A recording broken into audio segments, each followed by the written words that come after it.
Ayam ini kejatuhan kendi dari langit nih. Tiba-tiba ayam ini menghirup udara dari kendi tersebut. Tiba-tiba ayam ini pun jadi jago kungfu nih. Tarzan dan beruang ini menjadi korban pertama nih guys. Dan karena nggak terima disakiti oleh ayam, Tarzan dan beruang ini minta tolong kepada guru kakek nih guys untuk diajarkan kungfu. Karena berlatih dengan serius, akhirnya Tarzan ini mendapatkan bokong yang kuat nih guys. Dan beruang ini pun mempunyai jari yang kuat nih. Akhirnya mereka berdua pun menemui si ayam nih guys yang sudah membuat rusuh warga di hutan tersebut. Akhirnya mereka pun beradu kekuatan nih guys, sampai-sampai mereka pun saling mengeluarkan kekuatan terkuatnya.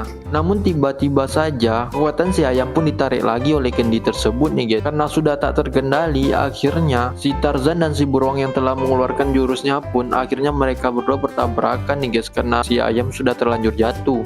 Dracula ini hampir mau muntah karena harus makan pisang terus nih. Dia pun melihat keluar petinya. Ternyata si Tarzan menjual jus merah yang menyegarkan banget nih. Namun sayangnya Dracula ini tidak bisa membelinya nih guys, karena dia tidak bisa keluar. Saat dia keluar, dia malah kebakar kayak gini nih guys. Saat malam hari tiba, dia pun keluar nih guys. Namun sayangnya jus merah itu telah habis. Keesokan harinya, Dracula ini pun membalikkan petinya nih guys dan merangkak ke tempat penjual jus tersebut. Namun karena tidak ada yang tahu, peti si Dracula ini dijadikan pijakan nih guys antrian warga hutan tersebut. Beruntungnya Dracula ini melihat dua buah ubi nih guys dan dia pun mengikutinya. Dia pun melihat banyak tong-tong jus buah merah nih dan dia pun minum sepuasnya. Dan tidak lupa dia pun membawa satu tong nih guys diminum di samping petinya.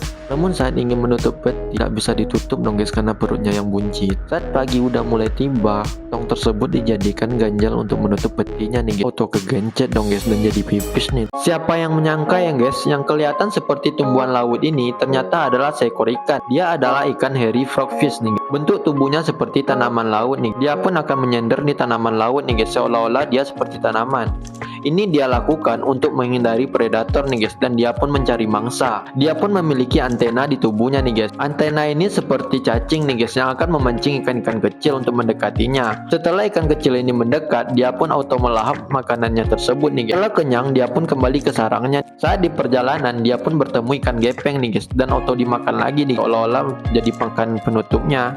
Gajah ini ragu-ragu saat ingin menyeberangi jembatan kayu ini nih karena berat badannya yang terlalu berat. Akhirnya dia pun melangkah secara perlahan karena emang sudah tidak ada jalan lain. Baru saja melangkah, benar saja kayu-kayu tersebut malah roboh nih. Bahkan hanya dengan sehelai bulu burung pun jembatan itu pun roboh nih guys.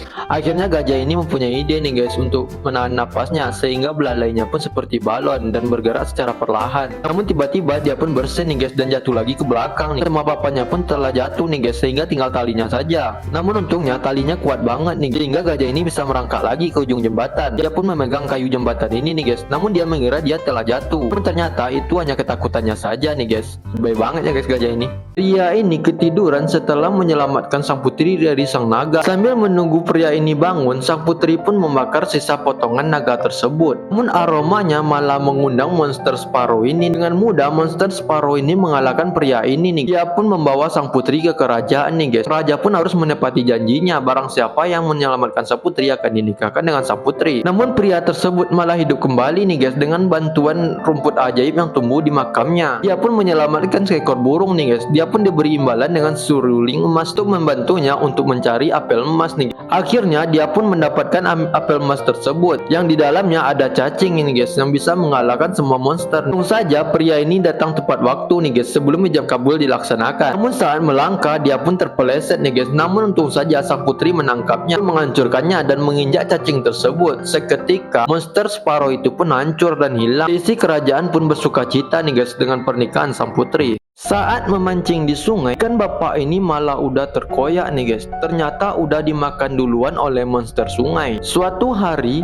saat pulang dari mencari rumput makanan pakannya, kan mbak ini yang pulang duluan malah hanyut di sungai nih. Untung saja ada bapak-bapak yang membantu mbak ini. Dia bercerita, saat ingin mengambil sandalnya yang hanyut di sungai, kakinya pun ditarik ke tengah nih. Dan benar saja, di kaki mbak ini ada bekas tangan nih guys. Karena penasaran, kakak adik ini memutuskan untuk menjala monster sungai tersebut. Namun yang dia dapatkan hanya seekor ikan yang udah terkoyak juga. Nisa monster sungai ini masih menjadi misteri nih guys, karena belum ada yang bisa melihat langsung. Pria ini memberikan kuit segepok kepada bapak ini nih guys. Namun yang anehnya bapak ini malah memberikan uangnya kepada ibu ini. yang ketinggalan dompetnya di rumah nih guys. Padahal dia sangat butuh banget uang itu untuk berobat anaknya. Bapak ini memberi duit kepada ibu ini nih guys, karena kekurangan saat membayar di kasir. Saat sampai di tendanya, saat mau makan, ada yang keluar dari tendanya nih guys. Namun bukannya marah, dia pun memberikan makanannya kepada bapak ini nih guys. Merasa heran dengan perlakuan bapak ini pun bertanya kepada bapaknya kenapa dia baik banget. Lalu bapak ini pun menjawab nih guys, kebaikan akan kembali kepadamu. Lalu saat sampai di rumah, pria ini pun menceritakan kejadiannya kepada ibunya nih guys.